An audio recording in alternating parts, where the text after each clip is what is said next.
So the other country that closed adoptions is Russia. Now, Russia closed for very, very different reasons. It wasn't because of corruption and abuse within Russia. It was because of abuses that were happening here in this country to Russian adopted children. These are two screenshots of YouTubes that are online. I appeared on RT. RT stands for Russian television. Now, it stands for Russia Today. It's the Russian American television network. And I was on there 4 or 5 times speaking about all of the problems with the Russian adoptions that led to Russia finally closing down that country to all adoptions to Americans. What were the problems? The problems are basically this. Most people who choose international adoption are choosing international adoption over the option of adopting from foster care because they don't want the special needs children that they're going to get from foster care. They feel they're not equipped, they don't want to, they can't handle the emotional and some of the physical problems that come with the older children that are available through foster care. So they choose international adoption. Now, the problem is twofold. One, in the country of origins, in this case Russia, the orphanages there are seeking to get these children placed. They will downplay the problems that the children have in order to get them placed. The second part of the problem is the agencies here who are eager to get the children placed as well and seem to not fully prepare the prospective adoptive parents, because the children from Russia in large numbers have fetal alcohol syndrome and they're institutionalized, some of them for many, many years. You don't take a child with fetal alcohol syndrome and or being institutionalized in a cold kind of environment for years and expect that child not to be a special needs child. But it seems that that's what's happening.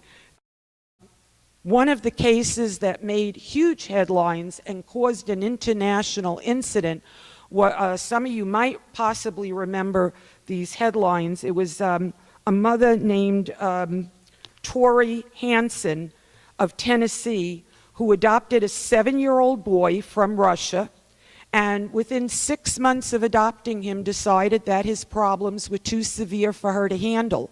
She took the boy and put him on an airplane and sent him back to Russia alone. I see one person remembers hearing about this case. It was a huge scandal. This is the little boy, his name is Artyom, and he's back in Russia. It was a rare case. It was a rare case, but abandonment of these children, unfortunately, is not so rare. Most of them are sent to live in a ranch in Montana. Russian officials came here. They tried to get access to the ranch. They were denied access. And actually, abandonment is one of the kinder things that's done to some of these difficult-to-handle children. Unfortunately, a large number of them have been abused, and brutally, brutally abused. They have been caged, burnt, starved, you name it. Several of them succumbed to abuse and died. Parents were charged various charges, either with child abuse or manslaughter. 16 Americans were convicted of murder of their Russian adopted children. One case that was prosecuted, it wasn't a murder case, it was just abuse, was right here in Middlesex County where I used to live in South Brunswick. So it's happening all over. It's a very sad situation. I actually knew the grandmother in that case. The other really sad thing that's happening to a lot of the internationally adopted children is called rehoming. Reuters did a 6-part series on this just a couple of months ago. What's happening is parents have these children. Now, I do have to share with you that the parents, the adoptive parents, what they're saying is these children are so difficult to deal with that they're dangerous. They're actually afraid of these kids in some cases, and they are afraid for the safety of the rest of the family, especially if they have other children in the home. Some of the children act out, because of being institutionalized, some of them act out inappropriately sexually, allegedly, with other children in the family. So the parents are at their wits' end with these children. They seek help. They claim that help is very difficult to come by, more expensive than they can deal with. And so one of the things that they resort to is called rehoming. What they do is they're going online to Craigslist and other websites and finding other adoptive parents who will take in these difficult children that the adoptive parents don't want any longer. What Reuters exposed in the series that they did is that pedophiles have found this a perfect way to procure their victims. You're taking a child who nobody wants and nobody follows up on. There's no legal paper trail on these children. The adoptive parents who are at their wits' end are finding these people, like I said, on Craigslist or wherever, and then meeting them in parking lots of McDonald's and hotels. And upon the first meeting, here's the kid, you want him, you can have him, and pulling off. Often they don't even know the name of the person they're giving the child to. So, now that I have succeeded in totally depressing you about all these horrors of adoption, these are another 2 books that are beautifully written, again, whether you're interested in the subject or not. Korea was one of the first countries we began adopting from, so the Korean adoptees are adults now, and many of them are very, very articulate. In particular, Tranka, she's my favorite author. The books are beautiful. She describes her experiences growing up as an interracial adoptee in America. So, like I said, I'm done with all the really depressing part. Most adoptions, as I stated from the beginning, are happily ever after. But even in the happiest of adoptions, adoptees have to have all of these questions, whether they ever verbalize them or not. The questions are there. You don't live in our culture without witnessing a baby being born and everyone immediately speculating who he looks like. We live in a culture in which genealogy is very, very popular. People are searching their roots back generations and generations, and you've got people who don't know who their own mother and father are. So they have these questions, and they need to know their medical history. There's not one amongst us who hasn't gone to a doctor, and the first thing they ask is there cancer or heart disease that runs in your family? Only 6 states currently allow adopted persons unconditional access to their original birth certificate. As I said before, starting in the 1940s, the birth certificates became sealed upon an adoption. Interestingly enough, even step-parent adoption, the birth certificate becomes sealed and a new amended birth certificate is issued. That, quote, birth certificate lists the adoptive parents as the parent of birth.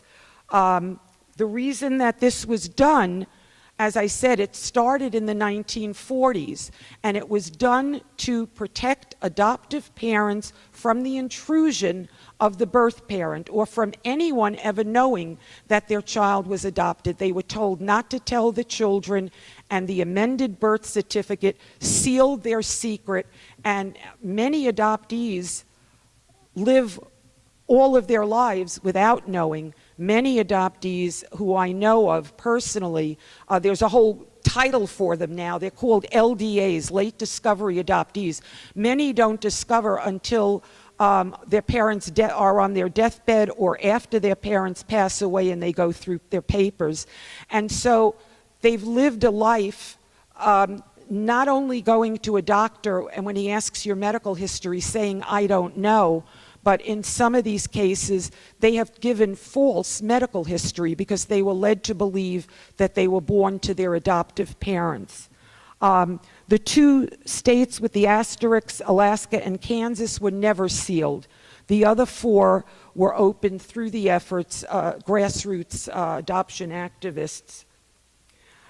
8 other states allow adoptees access, but conditionally. They've made various compromises and allow the birth mother to redact her name from their records or veto contact. Connecticut, the way they worked the law, they're allowing adoptees who were born after 1983 to have access. New Jersey just passed our law just this past May. I was there. I met with the governor when he signed the bill. This bill took 34 years to pass, okay? 34 years. I myself and fellow activists have worked to get it through both houses in New Jersey and get it signed. Last year, the governor vetoed the bill. This year, he finally signed it with compromises. The compromise in New Jersey is that the law doesn't go into effect until 2017 to give birth parents a 3-year window of opportunity to file a preference, a contact preference. They can choose to allow the adoptee to contact them directly or through an intermediary or not at all. If they choose not at all, they are, and I have to check on this, if it's a request or a requirement that they provide medical history if they don't want any contact. So why did it take 34 years, and why do our neighboring states, New York and Pennsylvania, why are they among those who still don't have laws giving adoptees access? The opposition comes primarily from, especially here in New Jersey, it came primarily from Catholic Charities and Right to Life, who believe that if the records were open, expectant mothers today, not the ones who relinquished years ago, but that expectant mothers today would opt to abort their babies rather than carry the baby to term and place the baby for adoption, because they would fear that someday that child would come back and expose their secret. We know that this is not true in the states that have opened the records. There has been no decrease in adoption or increase in abortion. However, they still influence legislators to believe this. The Bar Association opposed the bill in New Jersey, and we can only guess that it's the same reason that the baby brokers pushed for these laws to begin with. They don't want the transparency.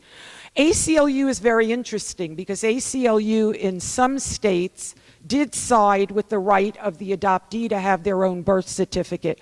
In New Jersey, they sided with the alleged right of the mother to anonymity, a right which really does not exist. So who favors the laws? It's very grassroots movements of adoptees, adoptive parents, and birth parents working together. I just want to keep an eye on, let me know if I'm running out of time, please. Okay. The activists believe that it is a violation of the adoptee's civil right, that it's not just a desire to know out of curiosity, but that every citizen in the country has a birth certificate, and it's the basis for all of our identification. Everyone has that correct and original birth certificate except adoptees. Adoptees have basically a falsified document. We consider it state-committed fraud, because they have a birth certificate that says that they were born to their adoptive parents instead of stating that they're adopted by them. And it's pretty bizarre when you think about it in this day and age when almost all adoptions are open and there's not the stigma and the secrecy that there used to be. So these are some marches that the adoption rights activists have participated in and organized. The movement is minuscule compared to the gay rights movement. We don't have the numbers that they have, nor do we have the money that they have.